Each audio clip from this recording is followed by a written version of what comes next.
في اوقات كده مهما انت قلت كلام مش هتقدر تعبر عن اللي انت حاسس بيه. عارف جوانا كده من امبارح شعور ممزوج بغضب، بحزن، بزعل، بغيظ من كل الاحداث اللي كانت عمالة تحصل واحدة ورا التانية ورا التانية، وأدت في النهاية ان منتخب مصر بيخرج بضربات الجزاء امام الكونغو في دور ال16 وبنودع البطولة. حد هيسألني ويقول لي هو انت زعلانة ليه ولا متفاجئة ليه؟ هو انت كنت متوقعة اصلا بعد الاداء اللي انت شفتيه ان المنتخب ده يعمل حاجة؟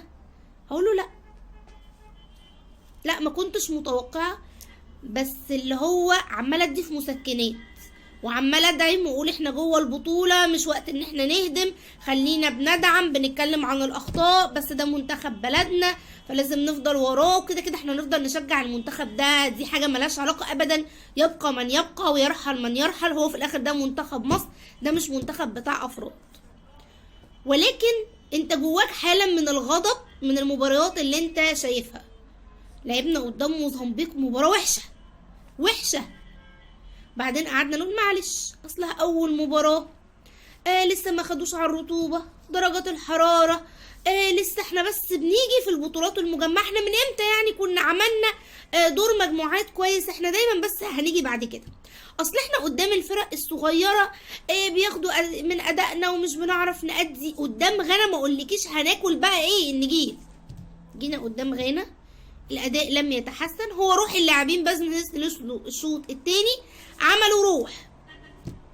رحنا بعد كده الماتش اللي بعديه مع كاب فيردي، نسبيا اداء افضل، ولكن انت دايما كان عندك مشاكل ما بتتغيرش، انت بتلعب بخطة سمك لبن تمر هندي، كلها افكار غير مكتملة، بتعاني من عدم الانسجام، داخل فيك 7 اهداف ما يخشوش في منتخب مصر، ما يخشوش اي حد، ده الهدف الاخير لا ده مش طبيعي يكون حاصل من لعيبة دولية بتلعب في المنتخب، وده بيوريك حالة عدم التركيز اللي بقى فيها المنتخب المصري ولاعيبته.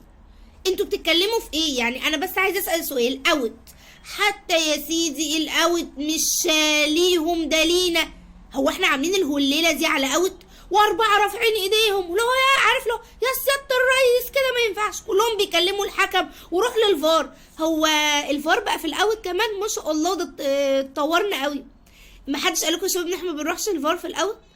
وما فهمتش هي ليه الكوره عامله كل السسبنس ده يا جماعه؟ ماشي ده اوت اكيد من منطقه خطره ليهم، بس مش للدرجه اللي احنا عملناه، وفي غفله من الجميع وكلنا عمالين نرفع ايدينا مش فاهمه على ايه، راح لعبوا الاوت.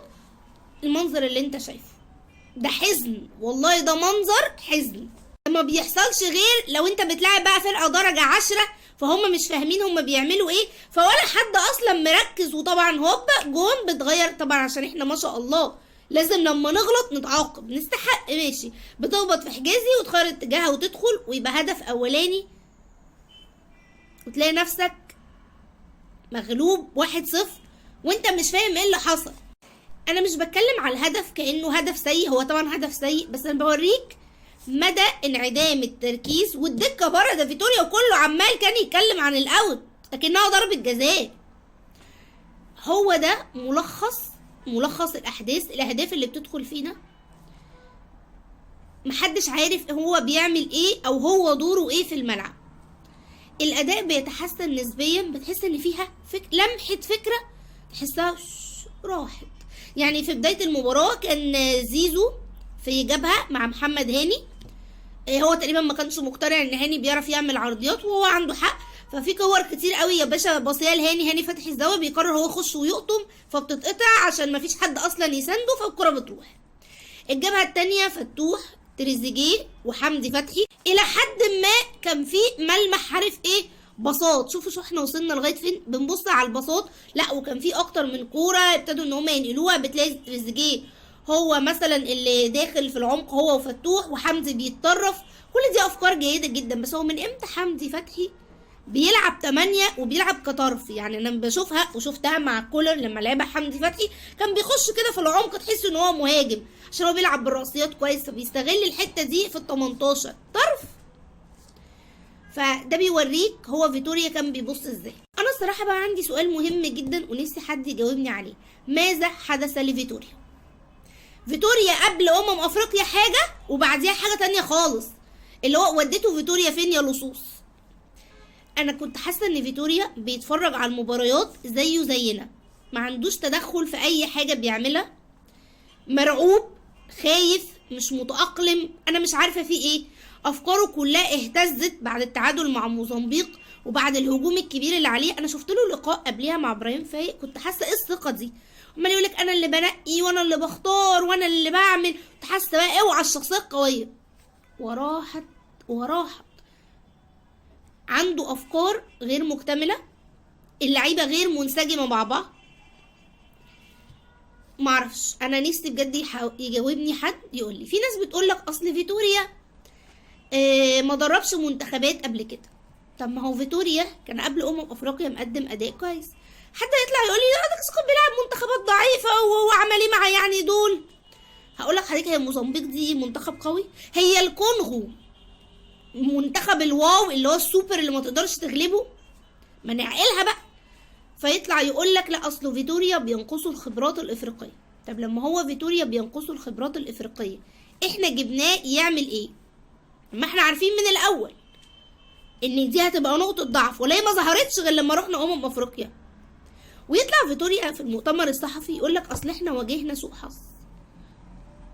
انا مش بحملها كلها لفيتوريا، هو واخد طبعا جزء كبير، ولكن يعني ايه، اطلع كده وادمت ان انت كان عندك مشكله، والله هنحترمك حتى، لكن ما تقوليش سوء حظ. اصل انا كل مباراه بيتصاب مني حد، معاك ان اتصاب منك صلاح واتصاب منك الشناوي قبل البطوله كوكا واسامه جلال، بس المفروض انك واخد 27 لعيب وعارف من الاول ان انت احتمال يحصل لك اصابات. هي الفكره انت اتصرفت ازاي مع الاصابات اللي حصلت، مع كل التخبطات. انا الماتش بتاع كاب فيردي هو ما كانش بيدخل ياسر ابراهيم ما كانش في حسبته، كانش بيحطه حتى من ضمن التغييرات، ولا اي حاجه، كان بيخرجوا بره ال 23 لاعب اللي هو مختارهم يعني.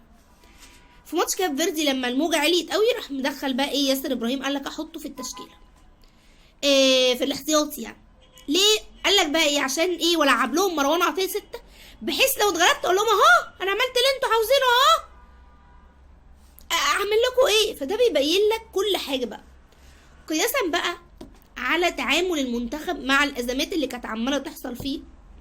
من اول بقى اصابه صلاح، لا ده شد، لا ده هيروح ليفربول، لا ده القائد هيسيبنا ويمشي، ونطلع نشيل صلاح. انا مش بلوم، انا طلعت هاجمت صلاح لانه ده المعطيات اللي كانت عندي. انا ليه لما يجيلي شد اروح اتعالج في ليفربول؟ يعني اروح اتعالج ليه؟ وبعد كده قالوا لا ده مش شد، دي الاصابه هتطول فهو محتاج يروح. تخبط ورحت مسلم صلاح للناس، يلا ايه خدوه بقى، هو شوف سابنا. ولو كنت خرجت من كاب فيردي ما كملتش كان هيشيلها هو لوحده. فهي بتبدا من اول التخبطات الاداريه اللي في اتحاد الكوره للقرارات الغلط اللي عماله تحصل ورا بعض، قياسا بقى بالقايمه اللي اختارها فيتوريا. انا لما طلعت القايمه قلت يا جماعه احنا مش هنطلع ننتقد، لانه انتقادنا مش هيعمل اي حاجه، احنا لازم ندعم القايمه اللي موجوده لان هي دي في الاخر اختيارات فيتوريا. فزي ما احنا دعمناه وقلنا دي اختياراته وليه حق اصيل ان هو يختار القايمه اللي تناسبه، زي لما القايمه دي هتخطئ هيشيلها هو، مو طبيعي. انا دايما عارف اللي هو ايه، يا بنتي ذاكري مالكوش دعوه يا جماعه، انتوا ليكوا بالنتيجه، هتسقطي مالكوش دعوه، انا بقولك هعرف اذاكر، فلقيتي نفسك سقطتي، فطبيعي ان انت تتحاسبي. تاني حاجه، انا المفروض لما بروح البطوله المجمعه او بلعب اي مباراه بنسبه كبيره انا ببقى عارف التشكيل بنسبه اللي هو ايه 80-90، ويعني لو غيرت لاعب او 2 وببتدي اثبت التشكيل اللي انا هلعب بيه المباريات. ولو عندك مثلا 2 جامدين قوي بقى في نفس المركز فتبقى محتار، عارف اللي هو العب عماد متعب ولا عمرو زكي، عارفين الحيره دي، ولا لعب ال2 ولا ميدو، لما كان بقى ايام عندنا اختيارات كتير.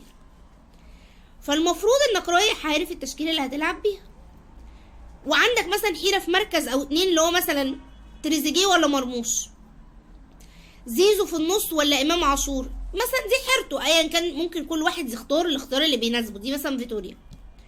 لكن اتليست بقيه الحاجات خلاص انت راسي على منعم وحجازي.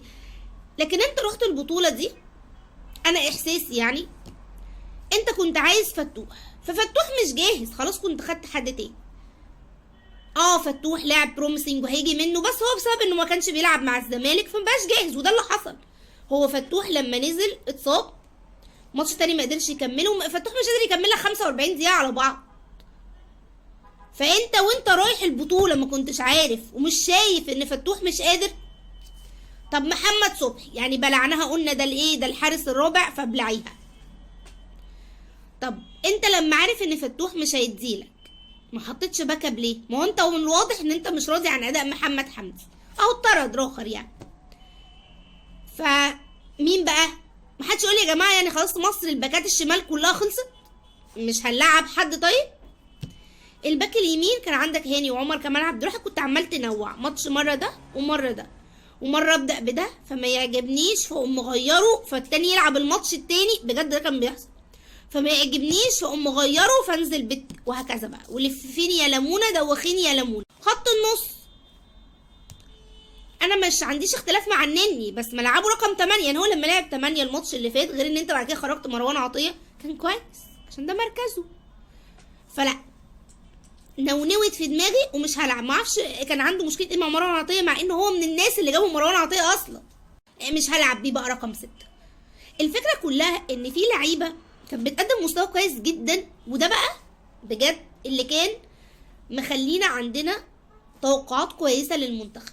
احنا قبل البطوله كان عندنا فيتوريا بيلعب مباريات جيده، فقلنا الحمد لله جالنا المدرب اللي هيلعب مباريات جيده بمنتهى الهدوء. وبعدين عندنا سكواد بجد كويس يعني. احنا الاهلي كان مفنش كاس العالم للانديه، مروان عطيه كان الحمد لله تالق، وعبد المنعم والشناوي حتى هاني، كان في كام لاعب منورين قوي. وبقيه الفرق بقى انت عندك هتطعمهم بتريزيجيه، وعندك مرموش، وعندك صلاح مصطفى محمد ما شاء الله، والله ما اقدر اتكلم عليه نص كلمه يعني. ده اللاعب الوحيد اللي ما تقدرش حتى تفتح بقك وتقول له انت بتعمل ايه. راجل محقق ريكورد، جايب 4 أهداف. هو بقى اول لاعب يحقق 4 أهداف في 4 مباريات متتاليه، ما تقدرش تتكلم عليه. وهتطعم بقى بقيه الالعاب، الناس اللي انت واخدهم من بيراميدز والزمالك. زيزو المفروض ان هو من افضل اللعيبه اللي موجوده في مصر. فعندك سكواد فعلا كويس. فقلنا بقى ايه، سكواد كويس، مدرب كويس، ايكوال. ده احنا بقى هنشوف اداء ما شفناهوش بقى، ولا تقول لي كيروش ولا كوبر بقى راحت ايام الناس دي، ده احنا هنتمتع. هوب، عارف اللي هو ليه اديتني كل حاجه وفي لحظه خدت مني كل حاجه. عارف سقف التوقعات هبط علينا. ما اقدرش الوم بقى حد يعني، ما تفهمش ايه اللي حصل. احنا فجاه بقينا بالاداء ده. صعبان عليا والله ان انا كنت مش فكره. طبعا بشجع المنتخب، بس فعلا كنت حاسه ان احنا نقدر نعمل حاجه. سيبوا ان احنا نكسب البطوله، بس كنت حاسه لا الاداء هيبقى كويس. فكرني والله اللي هو كنت مغفل. انا ازاي كنت حاسه ان احنا ممكن نعمل اداء كويس؟ على راي عبد المنعم مدبولي، كنت مغفله والله. سذاجه، هي دي سذاجه بقى، ان انت تتوقع. كنت حاسه بقى يعني فرقه ومدرب هيدوني معطيات كويسه، خدعوك فقط. عشان كده احنا متضايقين. عارفه ان في ناس مش متضايقه وكانتش متوقعه حاجه من المنتخب من الاول، وشايفين انه عادي يا ستي، بلا وجع قلب، بلا منتخب، بلا صداع، خلينا بقى في اهلي وزمالك واسماعيلي وبيراميدز. بس انا مش عارفه اعمل كده يعني. انا طبعا بشجع اكيد فرقتي، بس الاخر ده منتخب بلدي اللي هو اهم من اي حد، اللي المفروض يبقى كويس. مش عارفه، ممكن اكون طولت عليكم، بس هو تقريبا كلنا عندنا حاله من الانفجار عايزه تطلع، لان احنا خلاص هنفرقع يعني. ومش فاهمين بقى يعني. طبعا من بعد الخساره صوت صرصور الحق، محدش طلع يتكلم. هو طلع كده في المؤتمر الصحفي قال كلمتين، واتحاد الكوره اختفى بقى دسابير. عارف واخدوا وضع المختفي، والناس تقول لك هيشيلوه، اصلهم مش هيقدروا يمشوه غير عشان الشرط الجزائي فيه ان هو لغايه كاس العالم. وناس تقول لك لا احنا هنحلها ودي بينا وبينه، وناس هتطلع تقول لك لا فيتوريا مش غلطان اصلا. حاجات كتير. انا الصراحه شايفه ان هي كل المنظومه كان فيها خلل. اتحاد الكوره كان عنده خلل، فيتوريا كان عنده خلل في اداره المباراه والتغييرات. انا ما حرقش دمي غير التغييرات اللي من اول بطوله، وبتاعت امبارح دي بقى كانت كوم تاني بجد والله العظيم. اللي هو احنا ما صدقنا الدنيا بتمشي كويس، فرحت منزل محمود حماده من الدار للنار، انت كنتش بتلعبه خالص مكان مروان عطيه ليه؟ محدش عارف، هو اكيد كان عارف. فيعني لما جات له الكوره انا عذراه والله، مش قادره الومه. جات له الكوره اتلخفن فيها، ما بيلعبش معاك، اتلخفن اتوتر، مباراه كانت تقيله عليه. نزلت مهند لاشين مكان النني، وانت يعني انا شفت ابراهيم فايق امبارح وهو بيقول ان هو كان عارف ان مهند لاشين مستحيل يشوط. تخيل لما مذيع يبقى عارف ان مهند لاشين مش هيشوط عشان المشكله اللي حصلت البطوله اللي فاتت وانت مش عارف. طب نزلته ليه لما انت عارف انه مش هيشوط؟ ولو حد قال لي ما كانش يعرف تبقى مصيبه اكبر. وما اقدرش الوم اللاعب، على فكره ضربات الجزاء دي بتعتمد بشكل كبير جدا انت تبقى داخل واثق ان انت هتجيب.